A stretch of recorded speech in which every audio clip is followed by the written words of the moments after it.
Hello students, good evening all of you. So आज के इस वीडियो लेक्चर के अंदर मैं आपको 3 कॉलम कैश बुक का सम का एक्सप्लेनेशन देने वाला हूं। तो चलिए स्टार्ट करते हैं 3 कॉलम कैश बुक का सम। अब 3 कॉलम कैश बुक के अंदर स्टूडेंट्स आपको पहले से मैंने बोला हुआ था कि 3 कॉलम कैश बुक कभी भी आएगी तो उसके अंदर 3 column discount, cash and bank, ये 3 कॉलम आपको दिखाई देगी। तो देखिए मैंने लिखा हुआ है डिस्काउंट, कैश एंड बैंक, और वहीं पे भी क्रेडिट में डिस्काउंट, कैश और बैंक लिखा हुआ है। ओके, तो चलिए मैं स्टार्ट करने जा रहा हूँ। तो 2015 अगस्त 1 आपको पहले से बैलेंस कितना दिया हुआ है, कैश और बैंक बैलेंस 7000 और 6000। तो डेबिट साइड में लिख दूंगा मैं balance brought forward 7000 and 6000। Okay, चलिए देन थर्ड नंबर का जो ट्रांजेक्शन उसके अंदर क्या दिया हुआ है आपको, कैश परचेज दिया है 6000 और कैश सेल दिया है आपको 7000। तो परचेज की एंट्री क्या हो जाएगी, purchase account debit to cash, यानी कैश के क्रेडिट में देखो लिखा हुआ है मैंने परचेज 6000, और सेल्स में एंट्री क्या होगी, cash account debited to sales, यानी कैश अकाउंट के डेबिट में मैंने क्या लिखा हुआ है sales, and amount will be 7000। Okay, चलता हूँ देन फिफ्थ नंबर में क्या दिया हुआ है, 3000 डिपॉजिट इन अ बैंक, यानी आपने 3000 रुपीज़ क्या करा है, बैंक में डिपॉजिट करा हुआ है। कौन सा ट्रांजेक्शन होगा ये, कॉन्ट्रा एंट्री। क्यों, दोनों जगह इसकी एंट्री होगी, bank account debited to cash account. तो बैंक के डेबिट में आप लोग क्या लिखोगे, रिवर्स कैश अकाउंट, और कैश के क्रेडिट में आप क्या लिखोगे, बैंक। ओके, अब यहाँ पे आपने कैश लिखा हुआ है तो अमाउंट कहाँ पर आएगी, बैंक पे लिखा होगा आपने 3000, और यहाँ पे अगर आपने बैंक लिखा हुआ है तो अमाउंट कैश में लिखोगे आप लोग 3000। क्लियर हो गया, ये भी आगे मैंने आपको बताया हुआ है। चलते आगे देन नेक्स्ट वन, 6 नंबर का ट्रांजेक्शन। आपको ज़्यादा पैसों की जरूरत थी, यानी बिजनेस के अंदर more fund you have required, so you bring a loan of 5000 from person given Prabhu, यानी आपने प्रभु से क्या करा हुआ है 5000 की लोन ली है। तो अगेन एंट्री क्या होगी, cash account debited to Prabhu's loan, यानी कैश अकाउंट के डेबिट में आपने क्या लिखा हुआ है, Prabhu's loan account, and amount will be 5000। Okay, चलिए ये भी क्लियर है। देन हम लोग बढ़ते हैं 10 नंबर में। 10 नंबर के अंदर क्या दिया है वो आपको, सॉरी इससे पहले दिया हुआ है आपको 8 नंबर है ना, हाँ 8 नंबर पे क्या है, goods worth rupees 3000 sold to Mansi at 10% cash discount, Mansi issue a cheque of the necessary amount which is deposit in the bank, यानी आपने क्या करा हुआ है, सेल करा हुआ है मानसी को, सिंपल ये भी। तो कहाँ पे आ जाएगा, बैंक अकाउंट के डेबिट में आएगा ना, यानी bank account debited to sales account. तो बैंक अकाउंट के डेबिट में क्या लिखूंगा मैं, सेल्स, कितने का चेक था 3000 का, उसका 10% डिस्काउंट दिया आपने, तो 300 का आ गया आपका डिस्काउंट में, और 2700 का आपको क्या हुआ होगा, चेक मिला हुआ होगा। ओके, चलिए ये भी एकदम ईजी है। चलते हम लोग 10 नंबर पे। 10 नंबर पे क्या हुआ है, goods worth rupees 7000 purchase from द्विज and 50% of the amount is paid immediately by cash, और हमने हाफ अमाउंट को क्या करा हुआ है, उसको इमीडिएटली पे कर दिया हुआ है। तो सिंपल हो जाएगा ये भी। ओके, तो goods of rupees 7000 purchase from Dwij हमने खरीदा, तो purchase account debited to cash आएगा ना, क्लियर है। तो 7000 का 50% अगर अभी आपने खाली पे करा हुआ है तो 3500 रुपया आपने क्या करा हुआ है, कैश में पे किया हुआ है, और बाकी का जो 3500 है वो हम लोग क्या करेंगे, बाद में पे करेंगे। हमको ऐसा बोला हुआ नहीं है कि बाकी की अमाउंट आपने बैंक से पे करे, इसलिए मैंने बैंक में एंट्री बिल्कुल भी लिखी नहीं है। ओनली फॉर 3500 मैंने कहाँ लिखा हुआ है, द्विज के अकाउंट में लिखा हुआ है। ओके, चलिए बढ़ते हैं आगे। 12 नंबर का तो बहुत ही ईजी है, सैलरी, वेजेस एंड स्टेशनरी, आपने क्या करा हुआ है, चेक से पे करा हुआ है, यानी बैंक अकाउंट के क्रेडिट में आप लोग लिख दोगे सैलरी, वेजेस एंड स्टेशनरी, और तीनों की अमाउंट कहाँ आ जाएगी, 3000, 500 एंड 200 कहाँ आ जाएगी, बैंक में आ जाएगी।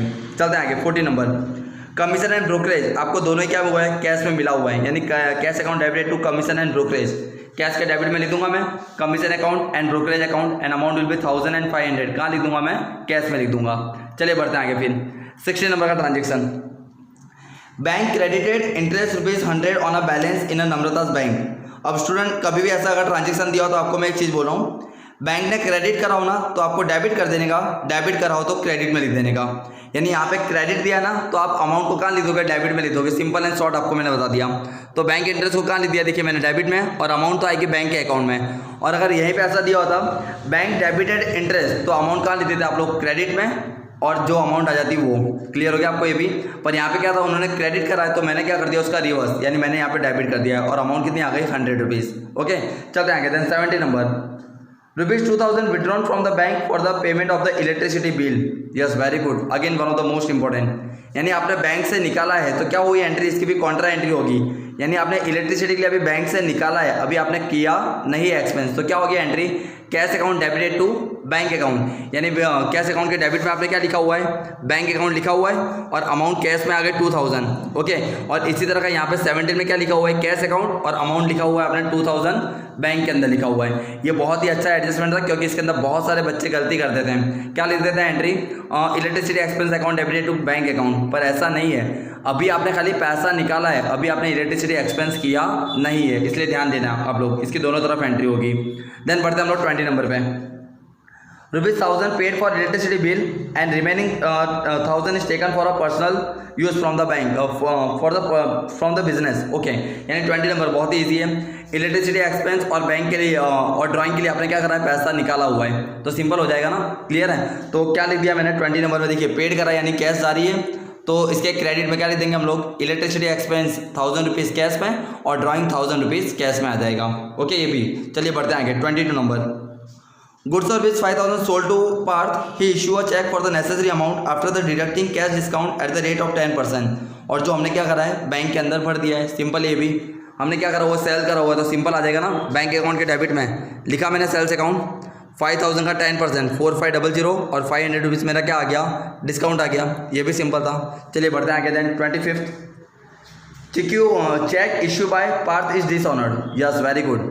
अब पार्थ ने हमको जो चेक दिया था वो डिसऑनर्ड हुआ है। कभी भी ऐसा आए तो बेटा ध्यान से देखिएगा आप लोग, कभी भी ऐसा अगर ट्रांजेक्शन आता है तो, यानी पार्थ ने हमको जो चेक दिया था यहाँ पे डेबिट में था ना, तो उसकी अमाउंट मैं कहाँ डाल दूंगा, क्रेडिट में। यानी पार्थ के अकाउंट में मैंने कितना लिख दिया है, 4500 लिख दिया है। यानी सिंपल, कभी भी ऐसा डिसऑनर्ड का आए तो अगर आपने डेबिट करा हो तो उसको उसके सामने एंट्री क्या कर देनी है, क्रेडिट में। अगर क्रेडिट में होता तो मैं एंट्री कहाँ डाल देता, डेबिट में। यानी जो पार्थ की तरफ से हमको 4500 का जो चेक मिला था, क्लियर है, वो क्या हुआ है, बाउंस हुआ है। ओके, तो मेरे को डेबिट में था, अब वो चेक मैं किसको लौटा दूंगा, वापस पार्थ को लौटा दूंगा। तो 4500 देखो मैंने कहाँ पे लिखा हुआ है, पार्थ के अकाउंट में लिखा हुआ है, क्लियर है भी। चलता हूँ आगे, next one. 28, cheque worth which 6050 issue to Bansari towards an old डेब्ट। यानी हमने क्या करा हुआ है, चेक दिया हुआ है, किसको, बंसरी को दिया हुआ है। कितने का, हमको उसको देना कितना था, 6100, पर हमने कितना दिया है, 6050।